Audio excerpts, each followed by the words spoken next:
Irmãos, essa é a parte 2, a continuação daquele vídeo que eu fiz de pregação, porque de novo deu um probleminha na câmera, mas graças a Deus eu já arrumei, então essa é a parte 2, a minha continuação. Versículo 16, como eu estava lendo. Ainda tenho outras ovelhas que não são deste curral. Também me convém juntar estas, e elas ouviram a minha voz, e haverá um rebanho e um pastor. Então, irmão, Jesus diz que ainda tem outras ovelhas que não são deste qual, ou seja, desse qual Jesus está falando, daquele que eu acredito que ele cita no versículo 1 até o versículo 5. Não, até melhor dizer no versículo...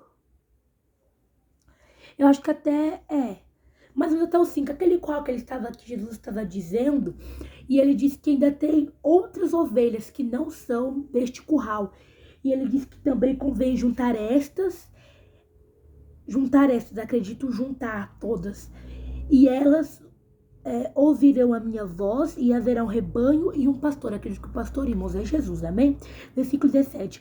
Por isto o Pai me ama, porque dou a minha vida para tornar a tomá-la. Então Jesus diz assim, por isso o Pai me ama. E Jesus diz o porquê o Pai ama ele, né? Deus aqui. Então, Jesus diz assim, porque dou a minha vida para tornar a tomá-la. Então Jesus, ele diz assim, que ele dá a vida dele para poder ter de novo a ovelha. Versículo 18. Ninguém a tira de mim, mas eu de mim mesmo dou. Ou seja, Jesus diz assim, que ninguém pode tirar a ovelha dele, ele mesmo dá. Tenho poder para dá-la e poder para tornar a tomá-la. Este mandamento eu recebi de meu Pai. Ou seja, que Jesus disse que ele tem poder tanto para dar a ovelha, quanto para tornar a ter, ou seja, para ter de volta. Tornar a tomá-la, ou seja, para ter de volta. Ele diz assim, este mandamento eu recebi de meu Pai. Acredito que esse versículo nós lemos que ele diz que ninguém tira de mim, mas ele dele mesmo dá, e que ele tem poder para dar e poder para tornar a tomar. Então, eu acredito que é esse mandamento que ele disse que ele recebeu do Pai, de Deus. Tornou, pois, a haver divisão entre os judeus por causa destas palavras. Irmãos, quando a Bíblia diz tornou a ter divisão, é porque já teve divisão outra vez. E teve...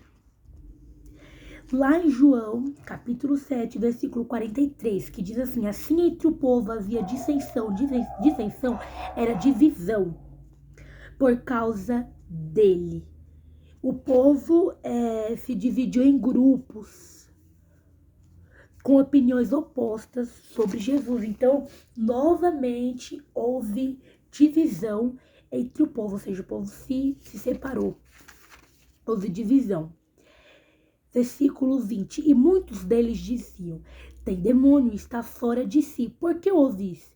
Versículo 21. Diziam outros, estas palavras não são de demoniado. Pode, porventura, um demônio abrir os olhos dos cegos? Eles estavam dizendo do milagre que Jesus operou em João capítulo 9, quando Jesus cura um cego que era cego de nascença. Amém, irmãos? Fica essa para o seu coração e que Deus te abençoe.